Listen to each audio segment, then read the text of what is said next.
Une jeune femme rejoint ses amis pour un week-end entre filles, mais tombe sur les mauvais gars en buvant un coup avec ses amis. À moins que ce ne soit le gars qui a embêté les mauvaises filles. La réponse à la fin de cette vidéo. Thank you.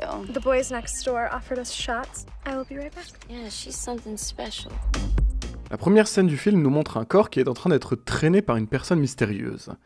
Puis on découvre Tamara, une jeune femme qui se réveille dans son lit après avoir fait un cauchemar. Ensuite, c'est deux autres inconnus, en plus du premier, que l'on voit en train de creuser une tombe. On se doute un peu de ce qu'ils sont en train de faire. On repasse sur Tamara, qui s'apprête à partir de chez elle pour partir en virée entre filles au bord du lac.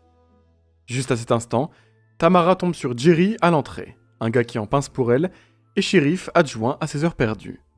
Jerry supplie Tamara de tenter un deuxième rencard avec lui, mais elle refuse poliment.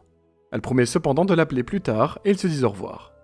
Tamara prend la route avec sa petite discussion et appelle Maddie et Brooke, ses deux amis, pour leur dire qu'elle est en route. Quelques instants plus tard, son réservoir est à sec à mi-chemin, donc elle se gare sur le bas-côté pour essayer de trouver une solution. Tamara est chanceuse, il s'avère qu'un camion se gare juste derrière elle. Un barbu du nom de Merv en sort et demande à Tamara quel est le problème avec sa voiture. Tamara, prudente, fait semblant d'appeler ses amis pour leur dire exactement où elle se trouve. À l'instant où elle raccroche, de l'autre côté de sa voiture, Kib, le frère de Merv, apparaît tout à coup à sa fenêtre. Il lui demande où elle compte aller, et quand elle leur répond, il lui dit que ce serait bien plus sympa s'ils allaient tous à la fête au bord du lac. Elle pense très fort « Non merci les bûcherons, vous me faites flipper », mais finalement dit simplement que ses amis l'attendent. Elle les remercie pour l'essence et s'empresse de reprendre la route pour rejoindre ses amis. Au moment où Tamara arrive au lac, Brooke va voir deux gars un peu plus loin pour leur demander de partager un peu de leur breuvage. Un jeune homme lui demande alors où elle compte aller après le lac. Elle répond avec un joli sourire qu'elles vont aller en ville au bar. Les deux gars promettent qu'ils vont les rejoindre là-bas. Plus tard, les trois filles montent en voiture et filent au bar. Une fois sur place, elles commencent par commander 3 shots de tequila, mais le barman refuse de leur demander de payer. Maddie va aux toilettes tandis que les deux autres enflamment la piste de danse. À cet instant, deux hommes louches entrent dans le bar et demandent 3 verres de vodka avec du citron. Quand le barman va chercher ce qu'il faut, les hommes en profitent pour mettre une drogue dans les verres, et à son retour, ils lui demandent de les offrir aux filles. Les filles lui demandent qui sont les âmes généreuses, et lorsqu'il pointe le bar, il n'y a plus personne. Les filles le remercient et continuent à faire la fête. Quelque temps plus tard, Tamara se sent un peu pompette et décide de sortir dehors pour prendre l'air et s'allonger un peu. C'est alors qu'on voit les deux hommes s'approcher d'elle. La scène suivante, on voit Tamara attachée dans une étable, et les deux hommes, ainsi que leur père, l'informent que le Seigneur a des plans pour elle. Ça y est, encore des tarés de fanatiques. Elle les menace d'avoir des problèmes pour ce qu'ils lui ont fait, mais les hommes lui répondent que pourtant, ils le font depuis longtemps et qu'elle n'est pas la première victime. Elle raconte ensuite à Tamara que leur famille a une obligation par rapport au Seigneur et qu'ils n'ont pas d'autre choix que de remplir leur mission. Tamara rétorque alors que sa famille également a ses obligations et ajoute également qu'elle vient tout droit des enfers. Juste à cet instant, elle commence à faire une crise d'épilepsie et vomit sur Kib. Plus tard, toujours dans les étables, elle utilise son assistant vocal pour appeler Jerry, mais dès que ce dernier décroche, la batterie du téléphone est à plat. On voit ensuite Merv en train de fantasmer sur tout ce qu'il pourrait s'amuser à faire à Tamara le lendemain, car il semblerait que la porte de la maison soit fermée à clé et suppose que c'est encore Kib qui lui a fait une super blague. Il lui demande alors d'arrêter un peu de faire l'imbécile. Alors qu'il est concentré sur la porte close devant lui, on voit une silhouette blanche en arrière-plan passer à côté de lui. Pendant le dîner, les trois commencent d'abord par faire leur bénédicité avant de commencer à manger. Plus tard dans sa chambre, on voit le père ouvrir une boîte en bois et en sort une mèche de cheveux parmi toutes celles qu'il collectionne à l'intérieur. Puis, il se soulage en tenant la mèche de cheveux quand, soudain, la porte s'ouvre doucement. Il se lève, furieux, et va dans le salon engueuler ses fils qui sont en train de regarder la télé, pensant que c'est eux qui sont venus le couper dans son activité si répugnante. Il les somme de ne plus recommencer. Le père retourne dans sa chambre, et soudain ordonne à ses fils de venir immédiatement. Lorsqu'ils arrivent dans sa chambre, il leur montre des os humains qui ont été dispersés sur son lit. Il commence par les réprimander, puis demande à Kib de nettoyer ce bordel. Lui et Merv, de leur côté, vont rendre visite à Tamara, toujours ligotée, et lui demandent comment elle a réussi à faire ça. Tamara, perplexe, leur demande de quoi il parle. Le père la gifle, et au même moment, il entend des bruits de pas à l'extérieur de l'étable. Les deux hommes vont examiner d'où cela vient, mais les portes se ferment toutes seules. Il retourne vers Tamara une dernière fois, avant de retourner dans la maison. Pendant ce temps, non loin d'ici, Jerry s'assied devant la télévision pour le dîner et écoute les messages vocaux que Tamara lui a envoyés. Elle lui dit qu'elle s'est faite kidnapper par 3 hommes.